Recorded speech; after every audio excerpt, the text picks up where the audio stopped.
Sonic 3 and Knuckles, the game everyone says is one of the best in the series, if not the best.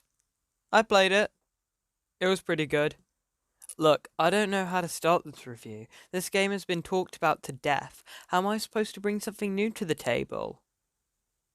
Maybe not by talking about the gameplay itself, but talking about the legacy it holds. Hey everyone, I am Pathetic Ivy, and welcome to my Sonic 3 and Knuckles retrospective. If you have been following my channel for a while now, you'll probably know that I've been going on a bit of a journey with Classic Sonic, originally hating it, but soon warming up to it and really enjoying them. The entire time, even before playing Classic Sonic, I'd heard that Sonic 3 and Knuckles is this masterpiece of gaming and a must-play for any Sonic fan. So I was kind of nervous when I pressed play. Would I like it? Will it live up to the hype? But most importantly, will the legacy of Sonic 3 and Knuckles be upheld in the modern day? Yes, Sonic 3 and Knuckles is the best game in the classic Sonic era. Now, I'll briefly touch on the gameplay because I know some of you are here for that stuff. This game is highly replayable and has the best level design in the entire series. The game really reuses assets between acts, not zones, acts. Each act really feels like an actual act instead of a level in a world. To give an example, Ice Cap Zone starts with you snowboarding directly into a cave, but by Act 2 you've reached the summit and the view is actually breathtaking. Speaking of breathtaking, let's talk about the game and how it holds up on a technical standpoint. Obviously, the game isn't as technologically advanced as something like a big PS5 game, but the things that were amazing in 1994 still blow you away today.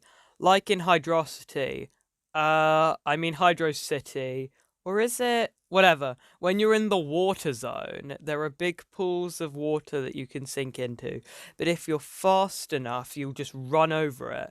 In 1994, you interacted with something differently because of something as small as speed. It was an amazing technical achievement, even today. Now, the game's story.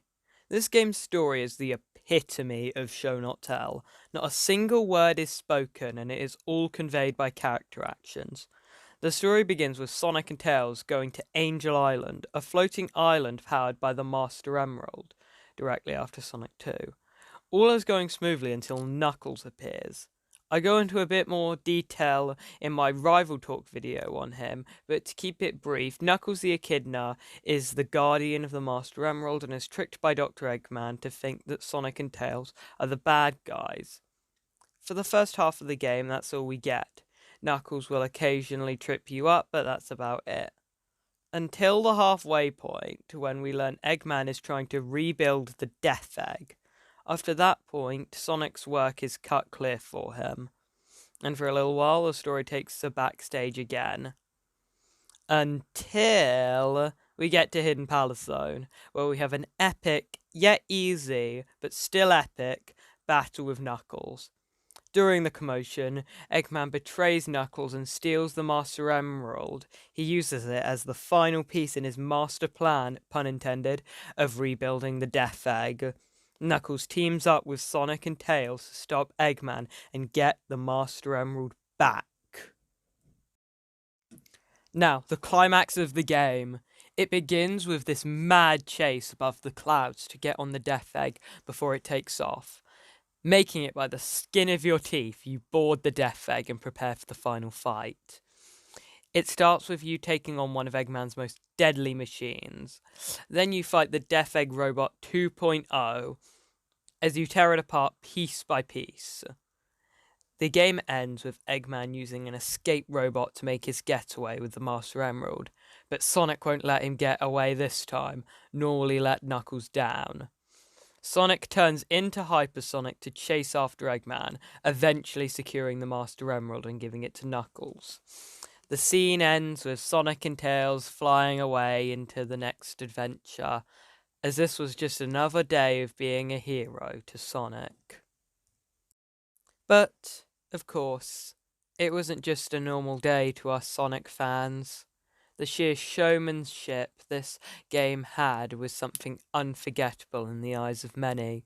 So does Sonic 3 and Knuckles still uphold in 2023? Yes, there is no doubt in my mind this game is an unforgettable experience.